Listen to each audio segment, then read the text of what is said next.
Join me as we talk all things true crime.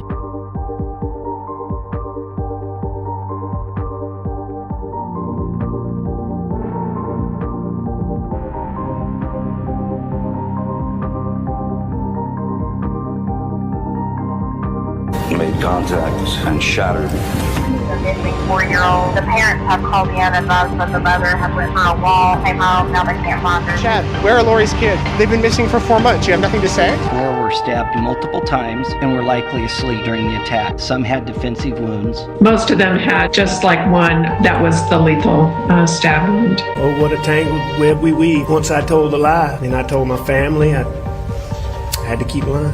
What's your, is it deemed? We haven't cleared anybody.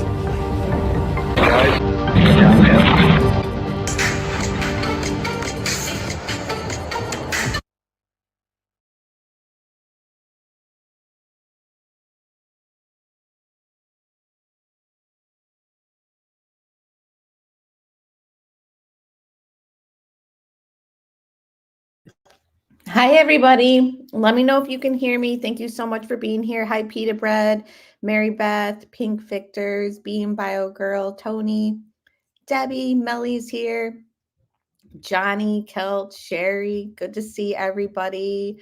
So we are doing another deep dive into, thank you so much, Johnny, letting me know, Gypsy Rose. So we've been doing this weekly for the past couple weeks. Hi, Keenly, Dustin, Jay, good to see you. And guys, if you guys like music, check out Jay's channel. He's been uploading some of his work to his channel. So definitely want to push that out there as well. Thank you so much, Tony. Hi, Zoe. So since we've spoke last, her mother, Dee Dee's autopsy has been released. Give me a second to share my screen. We're not going to go through every single little detail, but I am going to start off by just reading some of the autopsy with you guys. And then we will go to her current posts and stuff like that. So she did share a picture of her sonogram today of the baby at the 20-week anatomy scan and said everything's growing good, growing well. And I've already seen people editing her sonogram pic with a knife in the baby's hand. So it's just still out of control, everything that's going on around her. And when I titled it, "You Can't Hide This Anymore," or "You Can't Hide This From Us," that was in reference to another thing that's been circulating, saying that she has a friend who has a large platform and she gives her friend stories to give to the media, basically, TMZ and just stuff to kind of push out there. And when this autopsy stuff was released last week, I just knew that there was going to be some stories for distraction that she would release, or posts and stuff that she would put out there, so that we look at that and not at this autopsy. But we've got our hands on this. A lot of people have been, talking about the photos that were not even leaked, because some of those photos have been out for a while, but I know it was the first time some people saw them. And as soon as the photos from the crime scene were kind of put out there, people started kind of unfollowing her, not supporting her as much. So I can only imagine that now that there's like paper copy of the medical report and autopsies, there's also toxicology in here.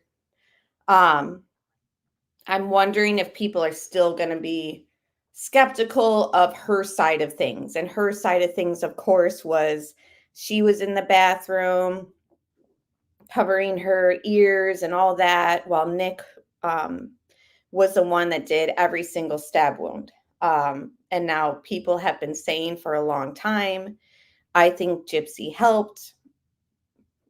No way Nick did all this himself. Other people have saying, even if Gypsy didn't help, she had sexual relations with Nick while he's wearing the dirty clothes that has her mother's blood all over it. So either way, it just is unbelievable, I guess. And the fact that we've seen her social media and status take off, and the fact that even on her TikTok it says public figure like underneath her bio area. It's unbelievable that this whole year we really have put her out as a public figure. But I really think the tides are turning. I think people are starting to see contradictions in her statements and her actions. I think her net worth being so much, and the fact that she put out like a baby registry and had people buy up all this expensive stuff for her, I think that really rubbed people the wrong way. I think people are starting to see that she first came out saying she wanted to be an advocate and tell her story. And now it's just turned into what? Multiple book deals. She had that reality show. The season ended, and she admittedly on her TikToks tells us that when she found out she was pregnant, which she claims was unexpected and unplanned, that she reached out to Lifetime and told them. And they were like, okay, so do you want us to like document that? Like, it wasn't like they were like reaching out to her, like, we want to do a season 2. So it's just, everything about her this whole entire year that she's been out. Remember, she was released last December. We're coming up to a whole year. And what has come out from her? Exactly, the cat's life. All right, so I'm going to read this from my phone. It's just easier for me, but I'll leave it on the screen. Post-mortem examination of the body of Claudine Blanchard. And again, I'm not going to read every single thing on this, but I will read some of them. Investigation to date reports that Miss Claudine Blanchard was found lying prone in her bed at her residence. Miss Claudine Blanchard was pronounced dead at the scene at 3:13 p.m. on June 14th, 2015. So remember, this is almost 10 years ago for Gypsy. Medical history of asthma, gastrophageal reflux disease. Sorry, I'm like mispronouncing that. Thyroid disease, diabetes, headache, hyperlipidemia, and endometrial cancer. Surgical history of hernia repair, appendectomy.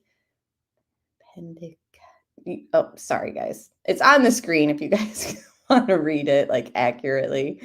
Looks like she had her tonsils out, hysterectomy, and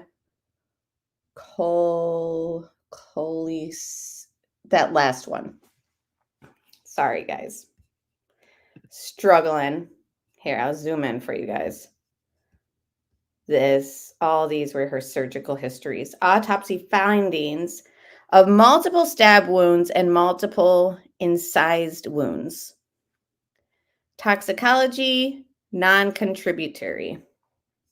So everything on her toxicology came up negative. Let's see what else. On June 15th, 2015, at the Greene County Medical Examiner's Office in Springfield, Missouri, a post-mortem examination was performed on the body of Claudine Blanchard, an adult female. The autopsy was performed under the authority of Missouri state law. The examination was conducted by medical examiner Jeff Harkey, MD, assisted by Tom Vandenberg of the medical examiner's office, and was begun at 12:50 p.m. History. Prior to her death, Miss Claudine Blanchard had lived with her daughter in a residence in Springfield, Missouri. After their neighbors reported to the Greene County Sheriff's Office that both women were missing, a search warrant was obtained and deputies entered the Blanchard residence on June 14, 2015. Miss Claudine Blanchard was found lying prone in her bed. There were obvious signs of death. No resuscitation efforts were begun. Miss Claudine Blanchard was pronounced dead at the scene at 3:13 p.m. on June 14, 2015. The Greene County Medical Examiner's death investigator was called to the scene and reported that Claudine had incised wounds on her neck and multiple stab wounds on the back and torso.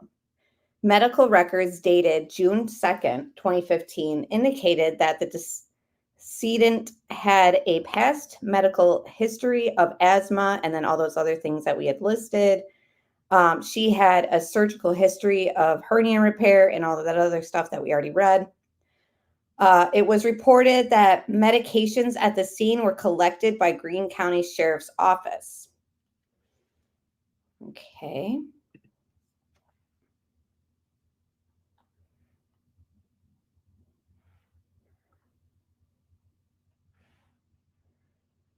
The body was received in a body bag that was secured with a tamper sorry, I'm reading from my phone, with a tamper evidence seal that was marked with the decedent's identifying information. A medical examiner's identification tag was on the left ankle. The body was that of a well-developed, obese white female whose appearance was consistent with the given age of 48 years old. The body measured 5 feet 2 inches in length and weighed 255 pounds. The body was received clothed in a white nightshirt with a floral print. There were multiple cuts to her upper back and of the nightshirt, and these defects corresponded to the position of the stab wounds on the back of the body. The upper front of the nightshirt was bloody, as was all the back of the nightshirt. There was a religious pendant on a string necklace that was about the neck. Cuts in the necklace corresponded to cuts in the back of the neck. Paper evidence bags were in place over the hands. And now this is what's interesting too, because whose DNA was found under her nails? Just Nick's? Does anyone have have the answer to that?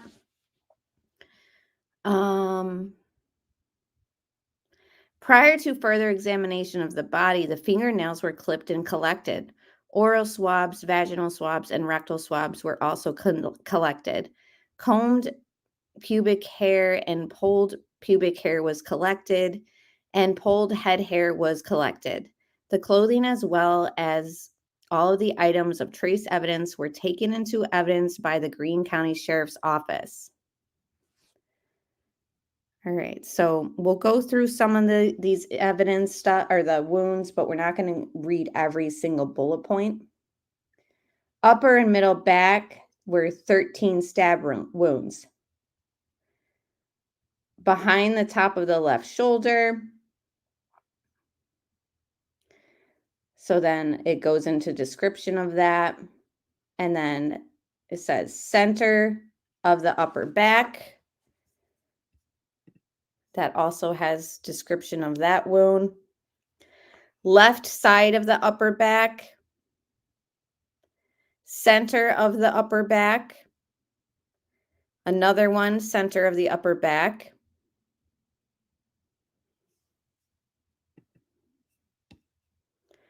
Another center of the upper back. The one on the prior says it was right on the right lobe of the liver. This one's described as penetrating the lower lobe of the right lung, center of the middle back. Also looks like it hit the lobe of the right lung, right side of the upper back, right side of the upper back, multiple ones, even more to the upper back on the right side, all the way down to number 12, where it says right side of the middle back, far right side of the upper back, superior to the axilla, right chest, 2 stab wounds.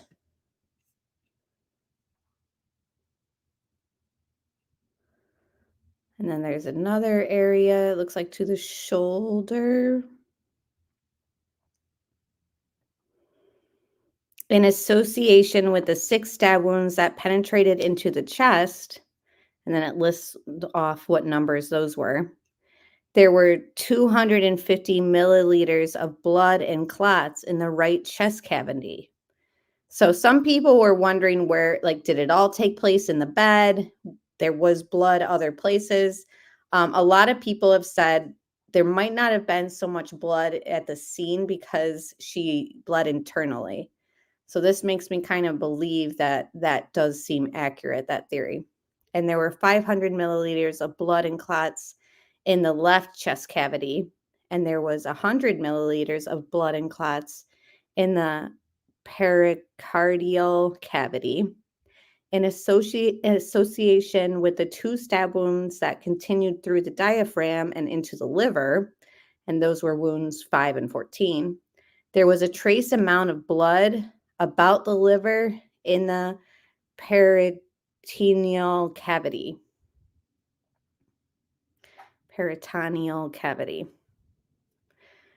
Neck had 2 stab wounds. Back of the neck at the base of the skull. And these give the description of the size of that. And then right side of the neck, right side of the back of the neck at the base of the skull.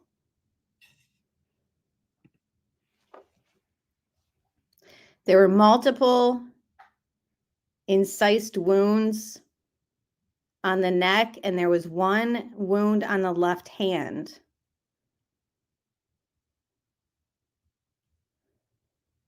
And then it measures all those. External examination. The body was cool as it is in early state of decomposition, characterized by the passing of rigor mortis, drying of the fingertips, darkening of the skin of the face, and the skin slippage of the face and upper chest. Fixed lividity was present anteriorly. The scalp hair was light brown and was short. Their earlobes were cosmetically pierced. There was bloody fluids on the face and the nose and mouth. The ears and nose were otherwise unremarkable. The eyes had white sclerae, and in the mouth, hold on.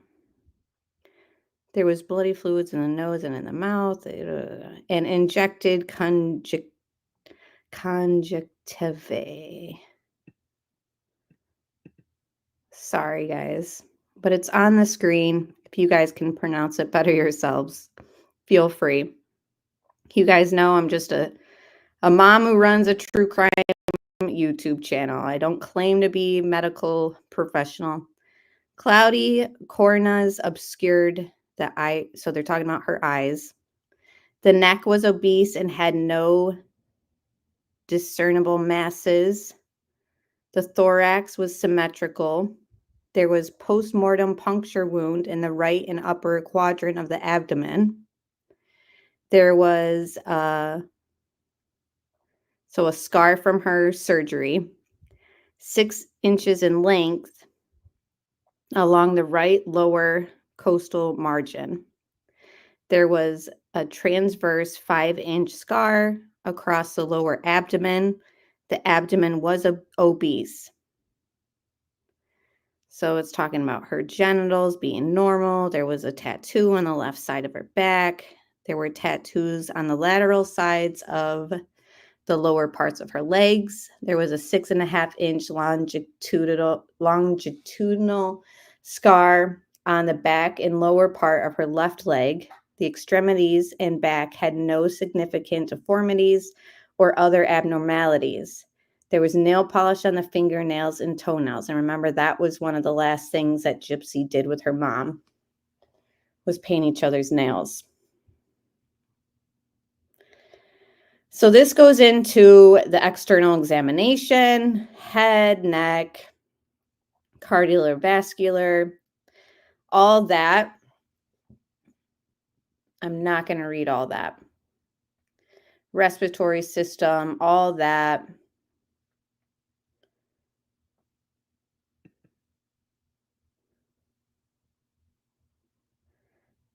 Samples of the vitreous fluid. So the vitreous fluid is in your eye. So what they do is they can take samples from, your liver and your spleen. They also take them from your eye, and then they can send that for toxicology. So it says it was submitted and all that to the lab listed. Toxicological screenings of the blood was negative for drugs of abuse. No alcohol was present in the blood at all. So the summary: adult female in early state of decomposition, multiple 17 stab wounds of the back, chest, and neck, 6 wounds penetrated into the chest cavities, injuries of the upper and lower lobes of the left lung, injuries of the upper and lower lobes of the right lung, perforating injury of the posterior wall of the left atrium of the heart. Number 4, I'm not even going to attempt to try to pronounce. 2 wounds passed through the right cavity, something about her liver. So 2 of those wounds were, damaging to her liver. 2 stab wounds at the back of the neck at the base of the skull. It's talking about the blood loss that took place. Now the incised wounds on the neck, multiple, it says. Deep wounds are talking about across the back of the neck. One of them penetrated up to 3 inches to the end of the spine. Right side of the neck, inferior to the lower jaw. That was also 4 1/4 inches in length from the skin surface. Was produced by at least 2 cutting motions. And then one of them penetrated of 3 1/4 inches to the end of the spine. Multiple parallel superficial wounds, right side of the neck. One of them to the back of and 4th digit of the left hand. Talks about her height and weight again. Her surgeries that she had as well. And the toxicology, it emphasizes again that it came up negative. It's in my opinion that Claudine Blanchard, a 48-year-old woman, died of injuries of a neck, back, and chest, and abdomen due to 17 stab wounds and multiple incised wounds. And then this kind of shows you all of the areas that she was stabbed at. Right?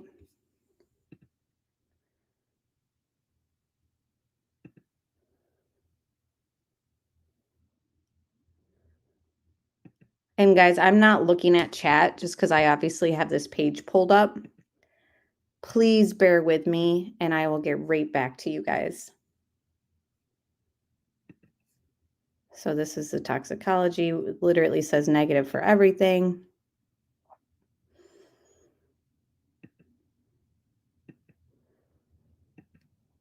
So yeah, guys, I can link this in the description box and you guys can go through it more thoroughly in your own time. But that was an update, and we are sharing things that kind of come out new, things that she does that are just questionable. Again, let me just state, hold on, guys.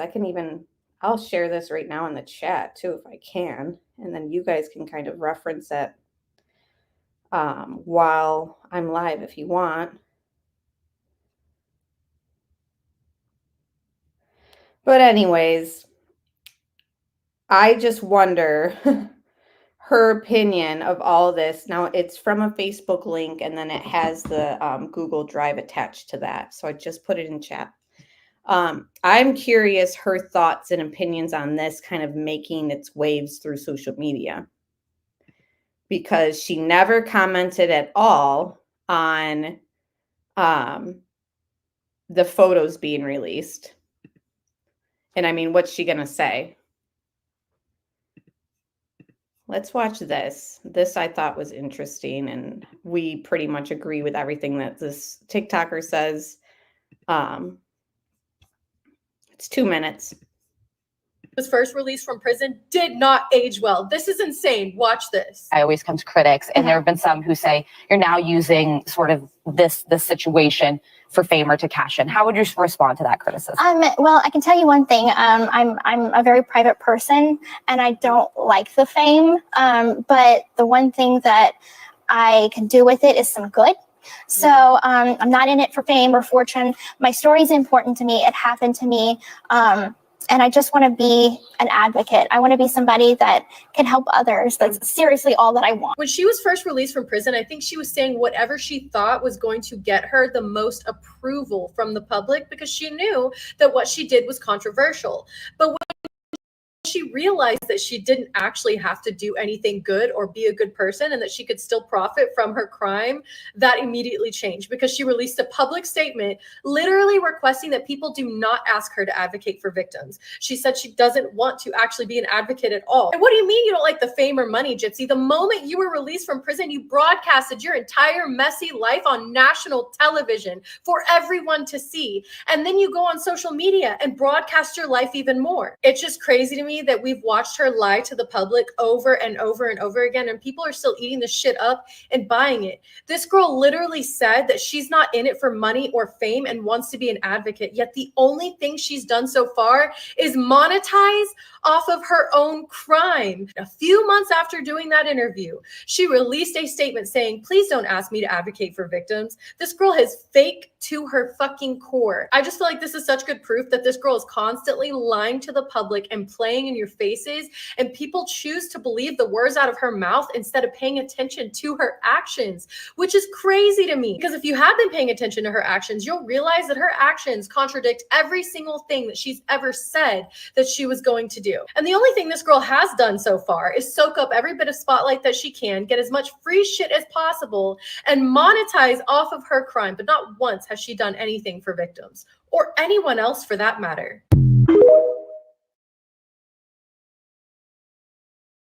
And, you know, it's crazy. I think that we've kind of tried to highlight everything that she just summed up in 2 minutes in multiple live streams by showing examples and all that.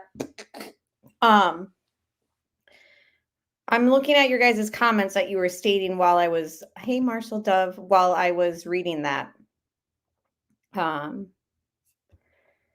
So Jay says she should still be in prison. She's clearly dangerous and hasn't developed much.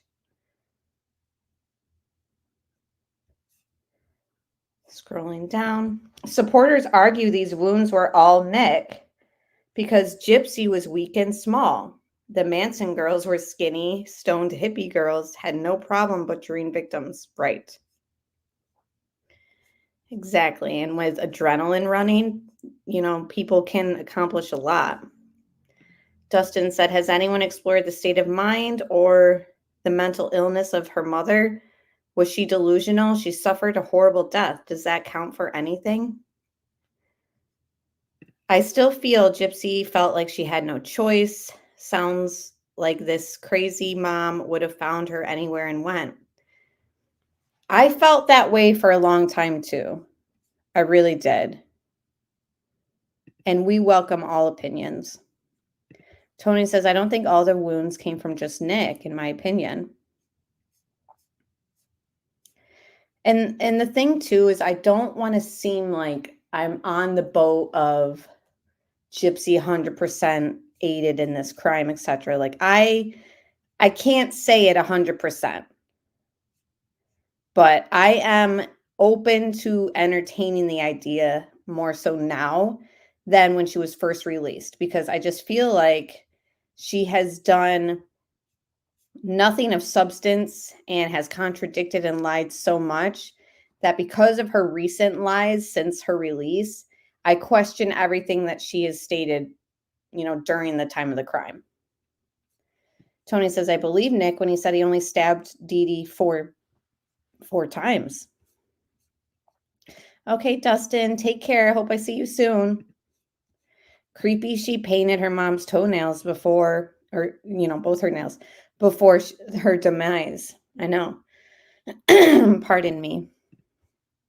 Johnny's handing out tacos if anyone's hungry. After reading that. So this is an interesting comment and something that we've kind of been wondering about the Son of Sam laws that basically says you're not allowed to profit off of your crimes. And E.E. Caroline says, I looked it up, and unfortunately, Missouri has no Son of Sam law or any Slayer law in written statutes. So that must be how she's able to do all this. Son of Sam laws keep perpetrators from earning money off crime via books and movies. Slayer laws prevent inheritance by a perp who killed the one who willed it to them. So that's wild. And that kind of explains what everyone's been saying. Like, I thought you couldn't profit off of your crime, blah, blah, blah. I think Dee Dee was very sick prior to her murder, and Gypsy didn't want to be bothered with her. Very interesting. From my research, I found the first murders are frantic and generally not as precise as he was. Yeah, 17 is a ton. It sounds very personal, doesn't it?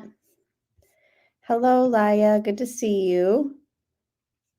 Hi, Natasha, and everyone else who joined. Thank you, Carol freaking Claus. ATS, one of the best hosts and communities on YouTube. Thank you so much, and you guys make it the best. All right, so I honestly don't think she cares because in her mind, she didn't do anything, in my opinion.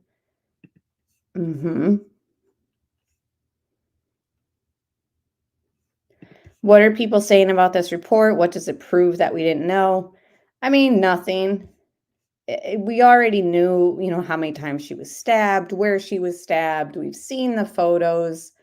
I just think that people having the physical copy of it and seeing officially everything that internally went on with Dee Dee and all that, it's just like the crime scene pics that people were all like, oh my gosh, did you see the crime scene pics? Like a lot of those we had already seen because of Nick's trial, etc. Yeah, she said she was a private person, right? So I just think that it's not proving anything that we didn't know. I just think that it's putting something out different than what Gypsy's putting out there for us to kind of consume. So people have said the same thing. Everything I open, I see Gypsy Rose, Facebook, TikTok, etc. So I think that now with the crime scene pics recirculating and more of them being shown and this report being circulated and put out in front of people's faces, like it makes the crime real, because people who kind of just jumped on like, oh, wow, she did what? And who is she? And oh, she's so cool. Like, wow. Like they really put her up on a pedestal this last year that she's been released. And I'm thinking that maybe by having this stuff kind of circulate, people start to realize like what exactly she is tied to. Whether you believe she was directly involved or not, she did help facilitate this crime. So I think that instead of it proving something, I think it's just something that's put out there to kind of put in the mix of her like, oh, here's me cooking dinner for Ken, which we are going to watch. We're going to watch her latest YouTube video and kind of critique it. So I just think that this kind of reminds people like who Gypsy really is. So that's why, and again, why I didn't bother reading every little bullet point, because, it's just to get the point out there of what she's, I guess, famous for in a way. I think Ken is getting cold feet about getting involved with her. She's overly concerned about their relationship. She is, and we'll see that in the video. I wonder if half of his like, oh, I'm in no rush to get married, blah, blah, blah. I wonder if that's part of his act as well.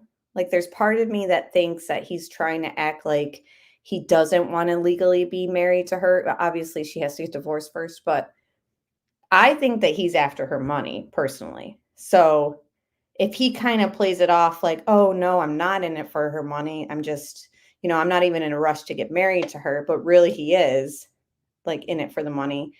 I just think that maybe his cold feet and not like wanting to rush to get married and all that, like the way he talks about it, could be an act as well, where he really does want to get legally married so that he is kind of tied to her money closer. Thank you, Dustin, for being a member for 4 months. See you in a few months. Where are you going? We'll be here. All right, so now let's watch her latest. The wounds appear to be done both left and right-handed. Nick said he just used one hand and did 4 that he counted, and he is left-handed, also gestures with his left hand when describing this. And that's the thing too, is a lot of people get hung up by his statements. Like, well, he said this. I think that that's a good way to kind of theorize, but I also think too that like when you're caught up in this like act and moment, people kind of black out certain things too. So as much as I want to hang my hat on every little word that Nick has said, and I know that he has been very like accurate and very straightforward. Hi, Melanie, and everyone else who got here. I know that he's been very straightforward about things too, where it doesn't appear like he's being deceptive. I do think that I at least have to keep in mind that, well, sometimes people don't realize like all that was going on in that traumatic moment. I don't know. I just can't say just because Nick said he did it this way that that's the truth, if that makes sense. Oh, geez. Yeah, I kind of skimmed through some of this and I was like, what is going on here? Hey everybody. So tonight I am cooking dinner for Ken. This is the first time that I will be cooking a dinner for him. Usually he's the one that's always like cooking for me. So he is at work right now and he does not know that I am planning this romantic dinner tonight. So I am making spaghetti and meatballs. I have the recipe right here. I've got all the ingredients that I need. I just kind of cook the meatballs, just kind of warm them up a little bit because I kind of like it to be a little bit more cooked. And I also cooked the little smokies. So a lot of people like meatballs, but like I like little smokies in my spaghetti. All right. Yeah, Jay, that's a good point too. That he could have stuck to a script that him and Gypsy had promised each other that they would, recite if they got caught or whatever. It's what Gypsy told him to say, I feel.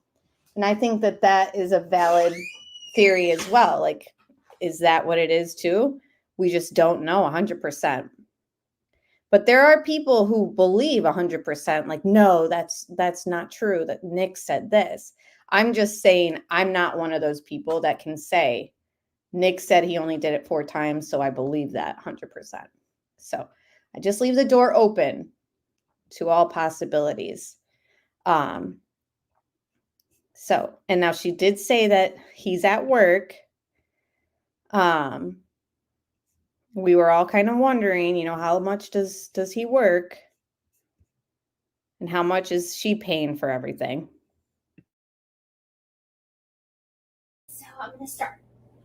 Okay. So I've got my seasonings that has like bell pepper, onion, they call it Creole seasoning. So fresh. Okay. Put it on. Stir. So I'm just gonna saute these. So she says some people like meatballs. I like little smokies. Now, I'm Italian, so that's blasphemy. No way would I ever have my pasta with little smokies, but I'm not saying I wouldn't try it. Again, I'm open-minded even when it comes to food. But yeah, what do you guys think? I just seen Lily's comment. Her cooking makes me sick. Oh my gosh. Creole seasoning is not onions and bell pepper. I didn't think so either. It's like Cajun spices or no? Or no. It goes on seafood? Help me out. First. And then I have the pasta sauce, the tomato paste, the diced tomatoes with green chilies, all my spices. So I've got all my kitchen set up. To work. And wait till this heats up a little bit. Put a little bit of virgin olive oil. Okay, so I switched burners because I kind of like having the burner, the pot a little closer to the camera so you guys can see all the ingredients that I'm putting in. All right, so I'm going to start like putting some of this.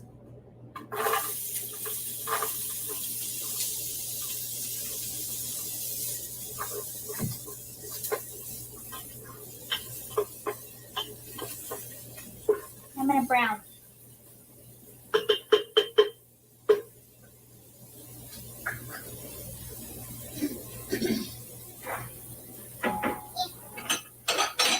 I'm really short.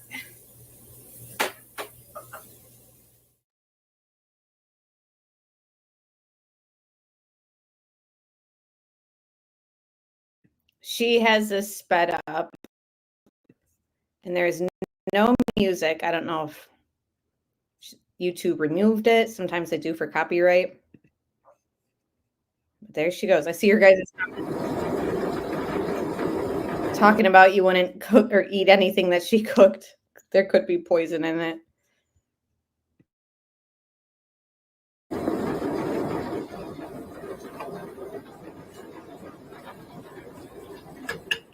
want to kind of explain why I am doing this romantic night for Ken. He has been amazing throughout these last couple of months. When we found out we were pregnant or are pregnant, I guess I kind of just was worried that like he would stay just for the baby. And I don't want that for him. Like I want him to be happy and I want him to want to be with me. And so, you know, I think I've been so distracted and consumed by all the changes that's going on in my life, like the divorce, pregnancy. It's just a lot to take in. And if I can do a few nice things for him to show my appreciation, then that's just a small bit of giving back what he's given me. So, and here she is trying to have a heart-to-heart. And it's unfortunate. Like, if I didn't dig into things as deeply as I do, I might actually buy her, being genuine here, but I just don't know. She's like, oh, the divorce, the pregnancy. Yeah, those are both situations that you got yourself into. And then you got into this new relationship with Ken right away. So the way that she just kind of like talks like, oh, you know, if I can just, he's just been so supportive and there for me this last few months and blah, blah, blah. Like, yeah, why do you think that is? Because you have all this baggage and stuff. Like, it's not because of your money or your fame, right? Like, are you sure about that, Gypsy?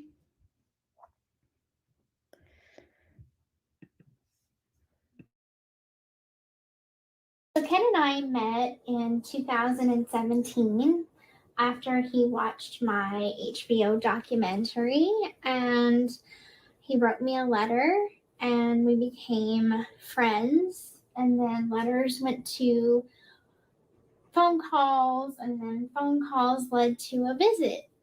And on this visit, like we had been talking for about 4 months or so. And I just remember walking into the visitation room and he was wearing the bracelets. I'm sure a lot of you have seen like the black and white bead bracelets.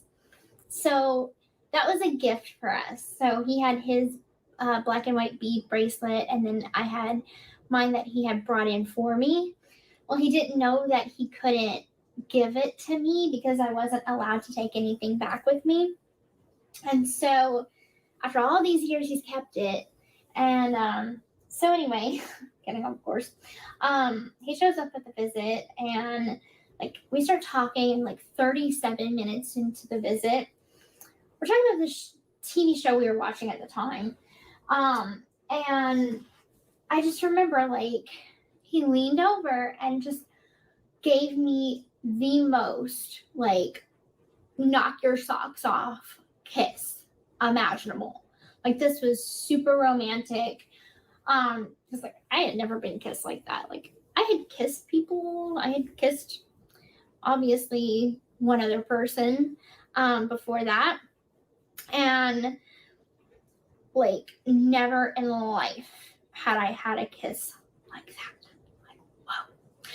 And so I looked at him and I'm like, I don't think we can kiss like this. And I don't know, we just went with it, and we started kissing again. And then the guard walks by and then sees us, and she catches me and she's like, Miss Blanchard, what are you doing in the blue chairs right now? And I'm like, okay. So my visit. So Gypsy was breaking the rules? You're kidding. I thought she'd learn her lesson and turned a new leaf. And isn't it interesting that she talks about it being so romantic? Like you're in the visiting hall at the prison. Tony says, yes, she's kissed more people than she can remember. And she can't even say Nick's name. It got interrupted. And then I got, of course, a reprimand. And I go back into the visitation room. And I'm like, I might be in trouble. And he's like, I'm so sorry. And then they just decided to just terminate the visit. I got a write-up for it. And he got banned for 6 months. And so after that happened, we just continued writing letters and phone calls. And we became like officially a couple until he can come back and visit me again. And he came back and we had a much better visit this time around. Stood by the rules. We learned our lesson. I feel like I would have more respect for Ken if he didn't abandon her before she was released. So he dates her for a while behind bars, breaks up with her. She moves on with Ryan, gets married to Ryan, and then like he starts being sneaky Ken, talking to Christy. So again, that has a lot to do with why I think that he's just in it for the nightmares. Or I just read Melly's comment. In it for the money. She said, I'll have nightmares tonight because of her. Yeah. And honestly, just seeing the diagram on that autopsy, I'm just kind of like, ugh. Like, did she have a part in all that? 17 stab wounds on her own mother. And like I said, regardless if she took part in the stabbings, people need to realize like she was having sex with Nick near that body, and he's wearing the shirt soaked in her mother's blood.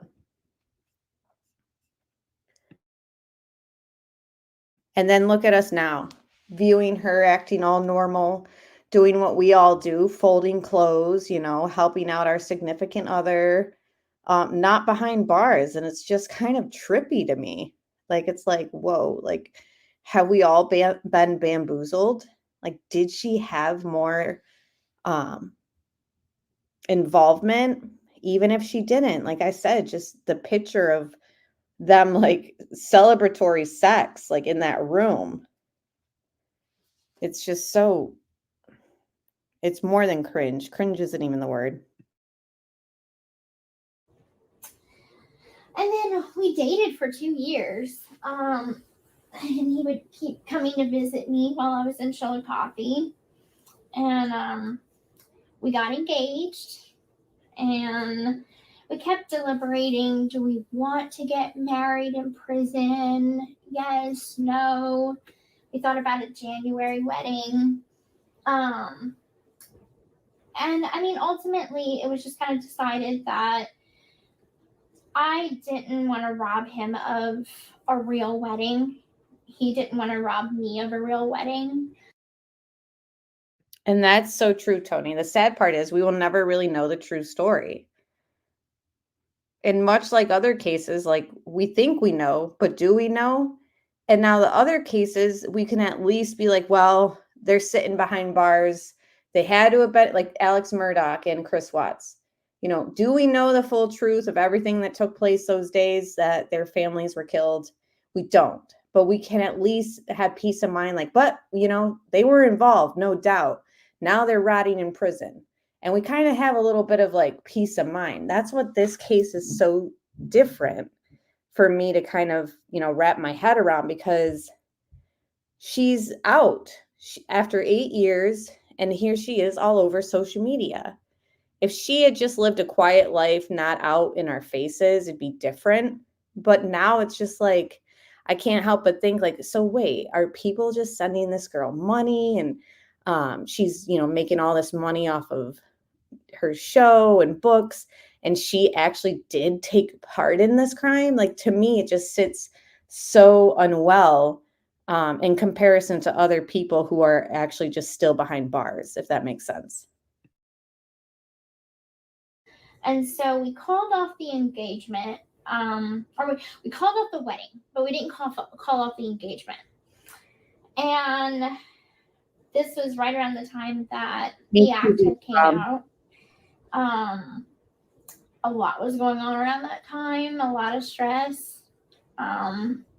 Stress is really hard on a relationship. So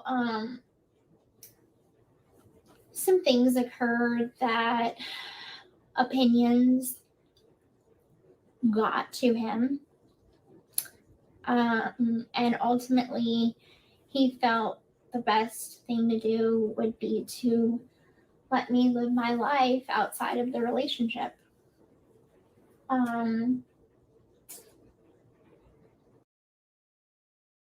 So they broke up. He says, live your life, grow into the person that you need to be, which is all stuff that he had told Christy, her stepmother. So then why do you come back around when she's living her life and remarried, Ken? It was not what I wanted. It was not what he wanted. But there were so many opinions telling him, if you love her, let her go. I wish he would have talked to me about it before he ended the relationship, because I would have told him how much he meant to me, and how much like light and joy he brought to my life. And losing him was so hard. And I felt like I lost my best friend. I did lose my best friend. And it's like for 2 years, this person and I were communicating. I would tell Ken my deepest, darkest secrets.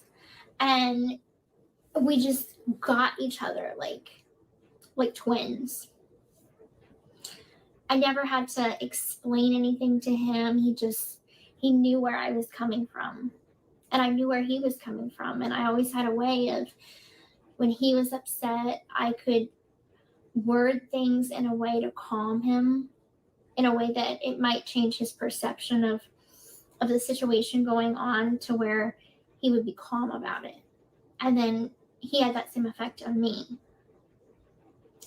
And so, you know,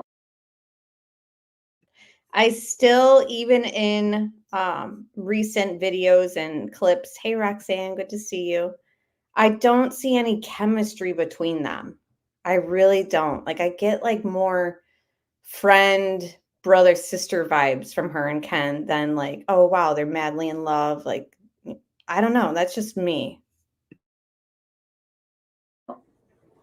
losing that was incredibly painful. And I went on to be in a relationship with Ryan. He went on to be in a relationship. And,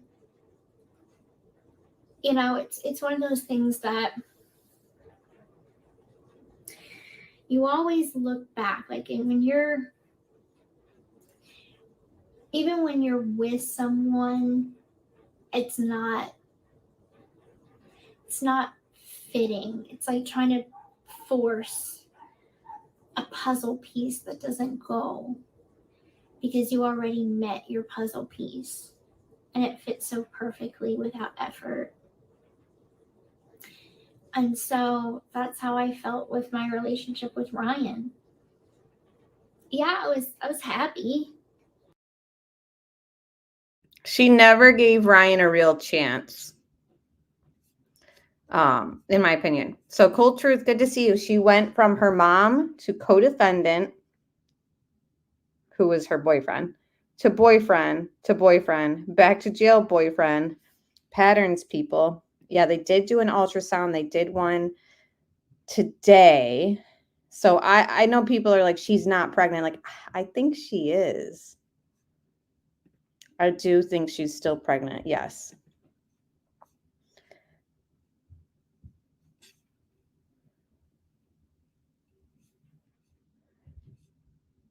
Is it Ryan's baby? $1 million question. She claims she got pregnant at Jazz Fest, which was in April. And that's how she knows it's Ken's.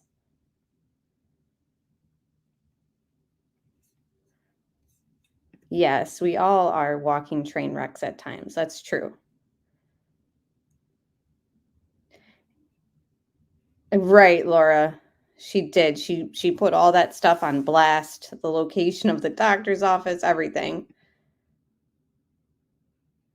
Mayla's mom is not Gypsy. Can we stop? Just because somebody has a different opinion, like Mayla's mom and Vidin Inquiries, again, they have their own opinions, and I welcome all their opinions. I know, I can't wait to find out who the chat is. Or sorry, I'm like reading, guys, my pregnancy brain is all over the place today. I'm reading this comment and I'm also worried about chat attacking Mayla's mom. I do think that there is a slim chance, maybe not even slim, there's a good chance that the baby could be Ryan still. But, and, you know, if you guys watch my videos on Gypsy, I very much was on the same page as Vidin Inquiries and Mayla's mom. Like, when this all took place, like, I've just opened my mind to other things, and I fear that there's a lot of manipulation still being spewed by her. But I don't try to tell people, you should watch this creator because they've dug into this and they're this and that. They have this degree and their husband's a PI. I don't care about all that. If someone has a different opinion, then that's the way it is. Then that's fine. But I could have been happier. So I mean, feeling that way day in and day out, lying next to someone, feeling like you're missing out or you're not where you're not where you belong. I couldn't live with that. So, I made the decision to get a divorce, and it just so happened that Ken's relationship didn't work out either, and so that led us to reconnect. And like I said, time and time again, like, would I go back and kind of change the timing of things a little bit? Yeah, I mean, definitely could have waited till the divorce was final.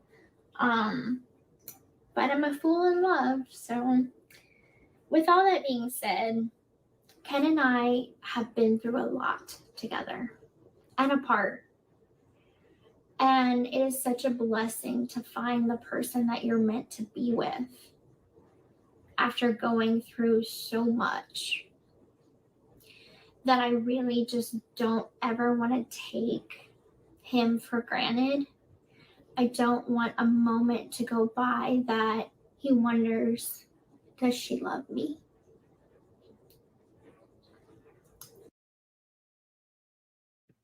And another moment where people are just ripping her up, like she's faking this isn't real. Laura, so Laura's comment is referring to a post that she had recently put up, where it showed all these baby clothes, and it tagged a company, and they sent her a bunch of free stuff. But I didn't know that the company's getting killed online. So this is where I'm like, I think that as much as people are like, this is ridiculous that she's famous and rich off of her crime, I think that tides are turning where people are like kind of disgusted by her. They don't see her and Ken or even Ryan, although Ryan's a teacher, he works a job like that, serves the community. He's like special needs teacher. I think that after all these months, almost being a year, people are just seeing like she hasn't done anything. And that I think that tides are turning. Kat says they feel bad for her kid. Yeah, that's true too. I think she is cognitively stunted because of the years of psychological and mental abuse, in my opinion. Yes. And that I think cannot be changed, in my opinion. So there's people who are like, she was never abused, blah, blah, blah. She conned with her mom, blah, blah, blah. And that's fine that they have that opinion. I'm in the percentage of people who think, for the many years that she was a child, so anything under 18, everything that they were doing together, her and her mother, and everything that was done, maybe some of it was required because of her condition, but as far as, her head being shaved and other things, like that is psychological abuse. Like she didn't need her head shaved because of her chromosomal issue that she has, disease. So there's like things mixed. It's a very complex case where I think that you can see that she played along to get things like the Disney trips and stuff like that with her mom. But I do think that that's only because of all the years that she was kind of forced or conditioned to be in those positions and situations that they were in. So that's a very common opinion. She had 4 surgeries and they were all necessary. I am open to that being true, but I'm not 100%. So I can say that, yeah, there's things in her childhood, especially anything that took place to her under 18, that she just didn't really have much control over. Those very well could be procedures that she needed. But I'm not saying 100% that they were 100% necessary. I'm just saying I'm open to that being the case. But I do think that there is kind of proof that Dee Dee, statements from her family, and then people say, well, her family was paid to say those things. Where's the proof of that?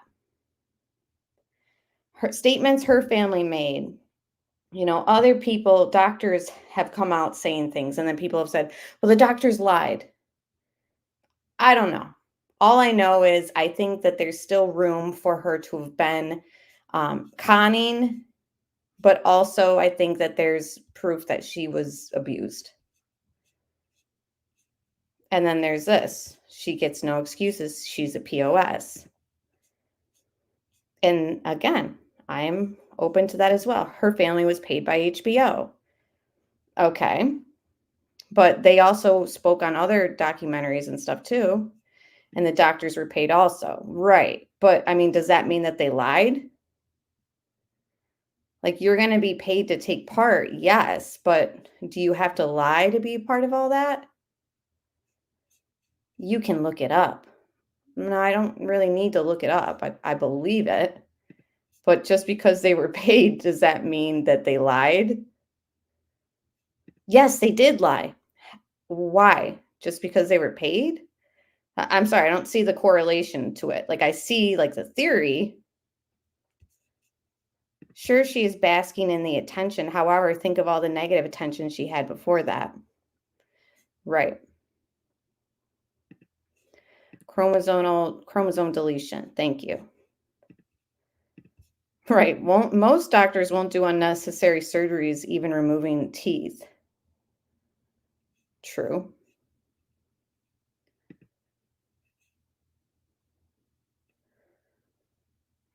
And most doctors aren't going to risk their whole reputation by going on and lying. If they didn't get paid, they wouldn't have done it. Right. So being paid just means it got them on the show. Being paid doesn't necessarily correlate with they were lying.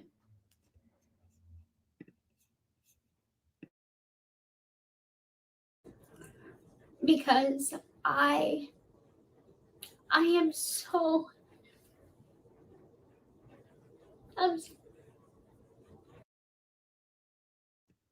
Didn't she want to sue them for malpractice and did not sue if they went on her shows? No. She wanted to sue the doctors and all that, but you only are given a certain amount of years, like statute of limitations, to sue for medical malpractice. And it's, I think, 2 years in a lot of states. So that's why she wasn't able to sue the doctors. Her time ran out.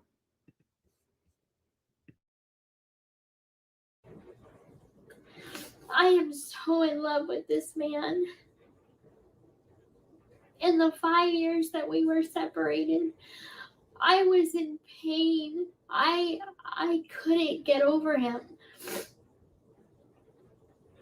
I always felt lost. I always felt like my person was within reach. I just couldn't get. She mentioned Sarah on her latest show, on her TV series, that something about wanting to hold them accountable. So she did speak about suing them. To him. And I felt like the time that we had together while I was locked up, like we were robbed of a real relationship, of a real chance together. Like,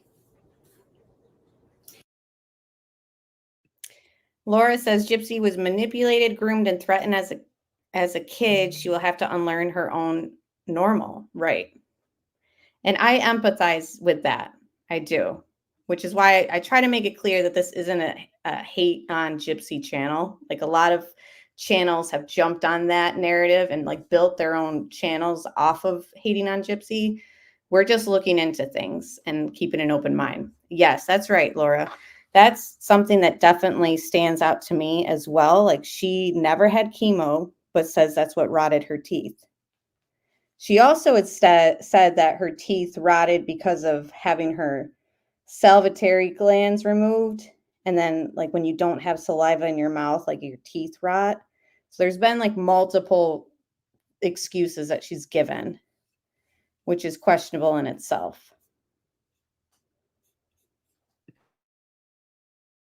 You know, most people, when they break up on the outside, they know that their relationship is not going to work, and they know that they did everything they could, like they had a real shot. But we didn't have that. We were robbed of that. We couldn't have a normal relationship at that time. And so now that we can, like, that is something to treasure. That's something to hold on to. I just can't express enough how happy it makes me. And I know I'm bawling right now. It's just, I'm so emotional. Because we're having a baby. I'm bawling right now. I'm so emotional, but we don't see any tears or reaching for tissues. We made a baby together. And that is such a blessing.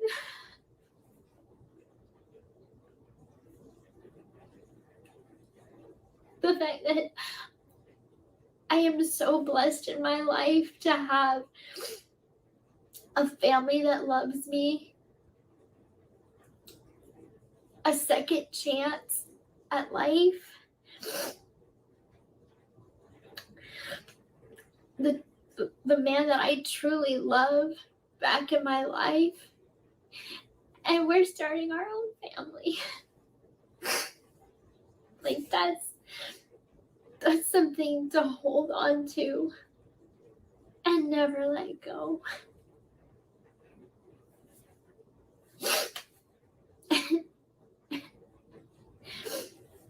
All right, I'm done. I'm sorry, I just went on a whole tangent. Yes. I just see she's scared it might not be Ken's. I think that there's got to be a percentage of that fear in her mind. Especially knowing, because of the series she was in, that they were using no protection, that she got the Plan B pill days later after an incident that took place between her and Ryan. I just think that there's still a percentage that it could be Ryan's, and she could not only be crying because, I'm so emotional, but because she's scared, Also found out this week that they have decided to do the paternity test results after the child is born, even though you can do them during the pregnancy. They stated that it's much cheaper to do it after. So there's a part of me that thinks, okay, so she's just going to drag this out as long as she can before the truth is out there. I can't help but wonder that too. Okay, so it's just about 9 o'clock, and Ken should be getting off of work any moment now. So let's set the tone.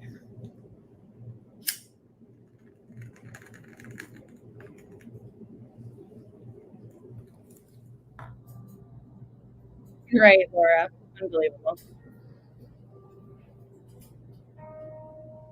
Who wants this dinner? Johnny? Okay, so I just got home from work, and Gypsy surprised me with her famous spaghetti here. It's the first time she's ever cooked for me, so I'm excited to try her cooking. He's such a liar. I'm excited to try her cooking. Logic, it's not invasive, I guess. So I looked it up. It's not dangerous or risky to her, the fetus, baby, whatever you want to say. Just popped in to say hi. Hello, Jess. Not a Gypsy fan, though. No, yeah, we're not either, really. Yeah, are they going to go on the Jerry Springer show? Well, Jerry, I believe, passed away Scottish, so I don't think so. Maybe Maury. He looks scared to try it. I know. Johnny, what? Oh no, LOL. Don't even think about it. Oh yeah, she made you a plate too. It's really hot though.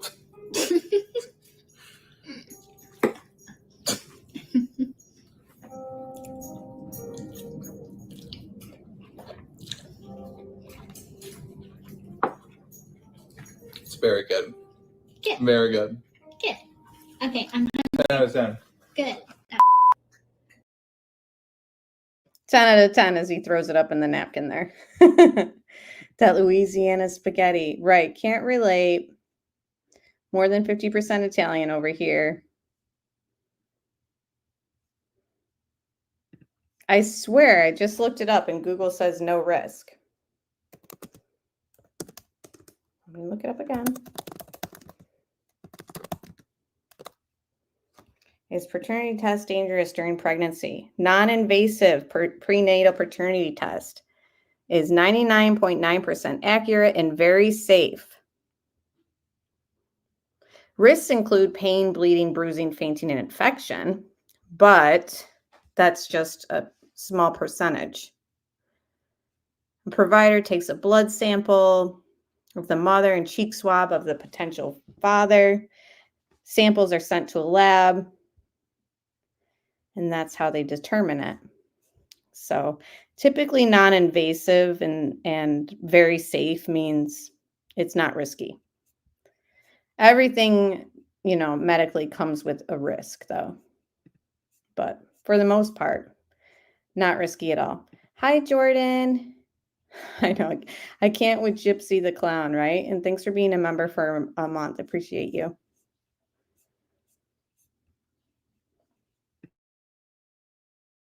First. And then I have the pasta sauce, the tomato paste, the diced tomatoes with green chilies, all my spices. Yes, that is a brilliant, brilliant point, Jordan. And that's kind of the theme of our deep dives. Why is she famous and the Mendes brothers are locked up? With so much proof of their abuse, right? So I've got all my kitchen set up. To work. And wait till this heats up a little bit. Put a little bit of virgin olive oil. Yeah, where's the garlic bread? Come on. Oh god. Is this the same one that caught on fire? Yes, Donna. He always looks like he can't be bothered with her. And he always, act, oh, it was so weird having, cameras in my face, blah, blah, blah. While she lets him take him out to dinner and stuff off of the money that they made off the series. There's a Netflix series coming out about the Mendes brothers. Oh, really? Interesting. Lots of victims of trafficking serving for deleting their abusers. Good point.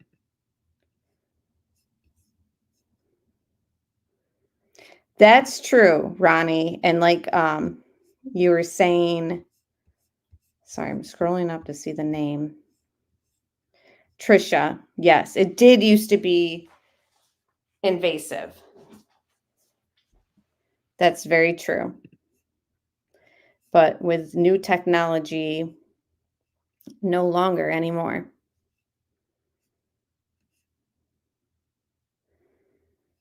Her tongue clicks echo in my nightmares. I'm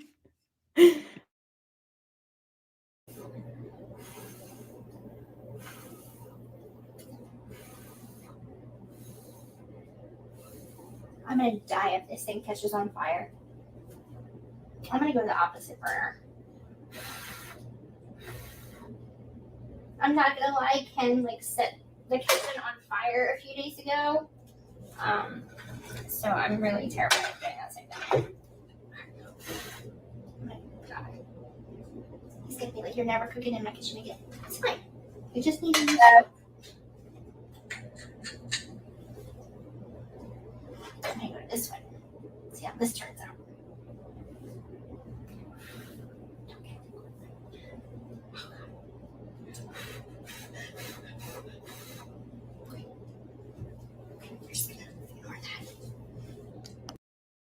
Why doesn't she just put some water on it? Anywho, moving right along. Last weekend was the Blanchard family reunion. It was wonderful to meet everyone and learn about our family history. We spent the weekend at the lake where everyone was having fun and enjoying our time together. However, our reunion was constantly being interrupted and invaded by people wanting to invade our space and privacy, circling around campsites with cameras and phones, who want selfies and photo ops. As much as I appreciate the support of the locals, I only ask to keep in mind that we have extended family members who do not wish to be a part of the media world, some of them being minors. I would ask for people to be more considerate and conscious when approaching and interacting with me in public. To which we were all wondering, then why today, which is on Instagram, not TikTok, did she post the sonogram picture of her baby, but showed all the like personal information? Yeah, exactly. Because you advertised where you were going to be. You set in the TikTok live stream that we all watched. Is she a public figure technically? Technically, it seems like we've all put her out there as that. Which is why I read through some of that autopsy and why, you know, she lost a lot of support and followers after the crime scene photos were leaked and circulating. Because people put her on this pedestal without really knowing the severity of the crime that she's tied to. So, you know, we have to remind everyone, like, you made this girl a public figure. Same with that company that donated those clothes to her or gifted those clothes to her that are getting reamed out now. Yeah, so if you don't want people to approach you in public, etc., you might not want to list off like where your OBGYN is and all that on the media. Yeah, I mean, it was cute. I like the red swimsuit though. Yeah. She's losing the public sweetheart opinion of her. Where can I get today's ultrasound images? It's on Instagram. Hold on. I can share. Give me a moment.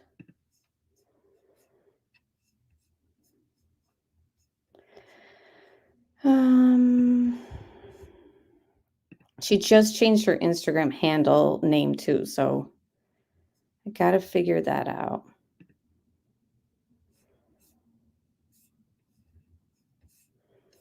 Oh crap. I'm not logged into my Instagram on here on my laptop, only on my phone. Hold on, I can find it through Google.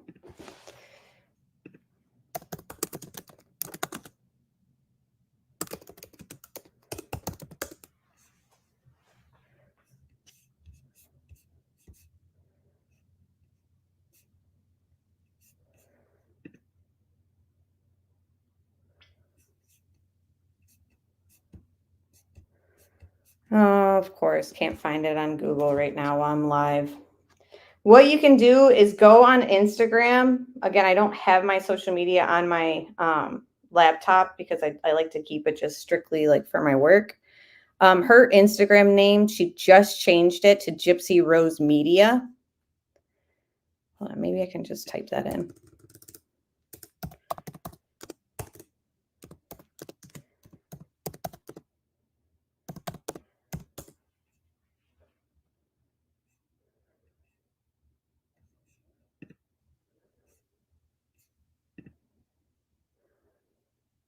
Got it.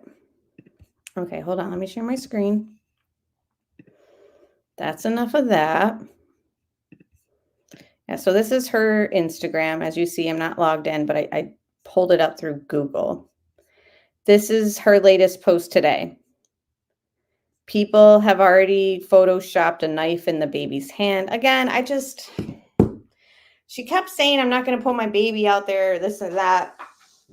She does, and then people mock it. And it's like, it's hard to see because the baby's innocent in all this, you know? Yeah, you can do it through Google's because I'm not signed into see how it says log in and sign up on the top right? I'm not logged in. So you can actually just Google Gypsy Rose Media Instagram and the link will come up. So you don't have to make an Instagram if you don't want to. Yeah, she is exploiting the pregnancy and the baby. Yeah, she clearly wants attention and is using the kid. Right. So it just comes back down to this whole like, why are you saying this but doing that?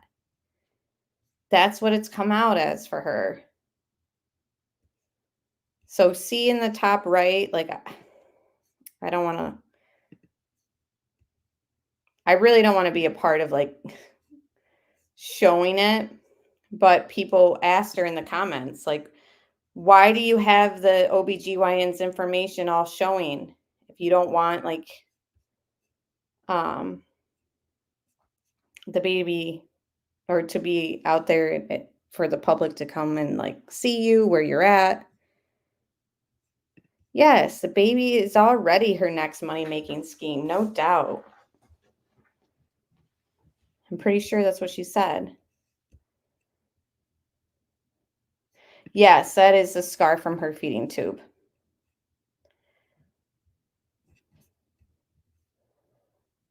She should have kept her pregnancy off social media. I agree.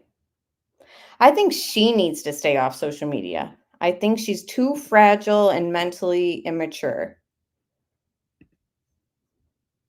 All right, what do we got? Okay, we got one thing left to share, then we will end the live stream. This comes from Ryan. Okay. Yes, I did text Gypsy during her live with Ken tonight.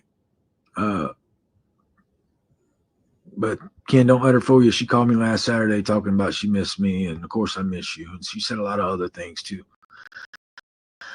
But I'm not going to go there because it's funny. She doesn't text me back to be respectful to her boyfriend, Ken, but she had no respect for her husband, Ryan. And it's funny, Ken sitting there, you do you. You believe that? You really believe that she's being respectful? Okay. I got receipts too, babe. So we can go there. And plus, yeah, we'll let the lawyers handle it from now on. We'll let the lawyers handle it. And believe me, they will handle it. I'm about to not be respectful. Okay? Yes, I did text Gypsy during her live with Ken tonight. But Ken, don't let her fool you. She called me last Saturday talking about she missed me, and of course I miss you. And she said a lot of other things too. She said a lot of other things too. What? I didn't see. Heather says, I know, apologize for asking for a baby bump pic, Amber. She made it toxic instead of an innocent request. What, of her or me? I'm definitely not in a state tonight to show my bump. I'm a mess. That's why my camera's off. Were you talking about me, Heather? So I'm going to do a virtual little baby shower party on Melissa Jade's channel. So the channel is Melissa Jade. And honestly, she is dug very deep into the Gypsy Rose case too. So I'm just going to put her link in chat as well. Not because I want you guys to join our little baby shower party that's in a couple weeks, but because, you know, if you want more opinion on the Gypsy Rose case, you should definitely check her out. So our little baby shower is in 11 days. So come and hang out. We're going to play games. But her channel is a true crime channel as well. And she has dug into Gypsy Rose too. So here is her link. It's in chat right now. And I'll show my baby bump during that live stream. But I'm just not one of those pregnant people that like take the pics like Gypsy. I'm not like that.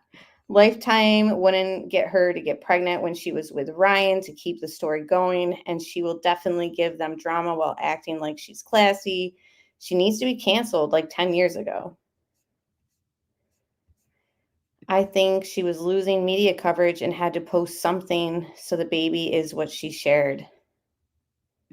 Yes. Especially after the show ended, you know? Yeah, she needs to stay offline. But she can't. She's an influencer, according to her. She'll probably live stream giving birth. I'm sure Lifetime will be in there for that. I'm sure of it. All right, guys, let me see. Yes, I will private message you when that takes place. Let's see. I think we pretty much got everything that we wanted to discuss tonight. Yes, she influenced a guy to commit murder, right? So influencer, yeah, I guess you could call her that. Terrible. Oh my gosh, the jokes. All right, guys. Oh, thank you, Skinny, for being a member for 19 months. Thank you to all my members tonight. You guys all shared your little member banners, and I appreciate that. I appreciate everyone who just hit the like button and joined us tonight. We will definitely keep an eye on Gypsy. We're doing it. Again, I will link the Autopsy Google Drive file in the description box. For those who want to kind of go through it deeper than we did, we kind of just skimmed it. Here we go. Another member for 9 months. Thank you so much, Melanie, and good night. Yes, Jay has linked his song that he has just composed in the chat as well. So check that out. And yeah, I will talk to all of you guys tomorrow night. So around 8 o'clock, we'll cover another case and we'll convene back here around then to talk about another case. It's probably going to be Madeline Soto, Stephen Stearns, just to give everyone a heads up, because I know sometimes that case is too triggering for people to kind of sit in on, but we are in it for the long haul of justice for Maddie. So we're going to keep digging into those interviews. We never finished his parents' interview. So then next week, we'll convene again and do another update and recap of everything, the shenanigans and train wreck that is Gypsy Rose. I would love to be pleasantly surprised by something from her, but we have yet to see that.